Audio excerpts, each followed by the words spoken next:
د ورخ او سیلاب ځپلو کورنیو سره مرسته. ننګرهار کې د خار ولسوالۍ و د 100 ورخ او سیلاب ځپلو کورنیو سره د جرمني مرستې د افغان ماشومانو سره مرستندوی ادارې په مالی مرسته د طبي پیښو پر وړاندې چمتووالي ادارې لخوا د خوراکي توکو مرسته وشوه. مسؤلین وايي په دغه مرسته کې په هر یوې کورنۍ خوراکي توکي وویشل شول. وړه ده 50 کیلویي 10 کیلو غوړي یو بوجي وريجه یو من بوره یو من لوبیا یو پاکټ نمک چې دغه مجموعي قیمت 3910 افغانۍ کیږي یو پاکیج چې موږ یو سل اویا کورنیو سره دغه مرسته کیږي. مرسته ترلاسه کوونکي له دوی سره د شوی مرستې مننه کوي او له حکومتي مسؤلینو غواړي چې د ورانو شو مینو په جوړېدو کې د هم ورسره اړینې مرستې وکړي.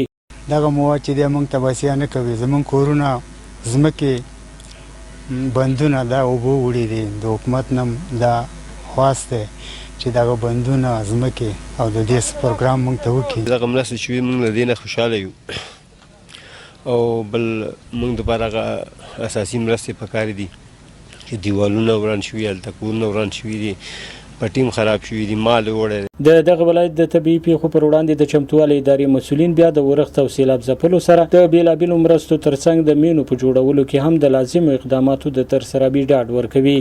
دغه مرسته جرمني مرسته د افغان ماشومانو لپاره ده چې هغوی طرف نه دغه مرسته شوې ده. د کورونو په هکله به درته ووایو چې کورونه انشاءالله شروع دي سروې هم شروع ده په سرخرود ولسوالۍ کې. نو انشاءالله د سروې نه بعد هغوی کورونو سره چې تخریب شوي دي هغوی سره به مکمل کومک وشي. هیره دې نه وي چې وروستۍ ورښتونو او سیلابونو په ننګرهار کې خلکو ته ګڼ مالي او ځاني زیانونه واړول. د مسؤلینو د معلوماتو له مخې په دغه ورښتونو او سیلابونو کې شاوخوا 15 تنه مړه، زرګونه کورونه او کرنیزه ځمکې بڼونه ویجاړ شوي او په زیات شمېر څاروي او سلګونه هټۍ هم ویجاړې شوي دي. سباوون ساحل، وحدت نیوز، ننګرهار.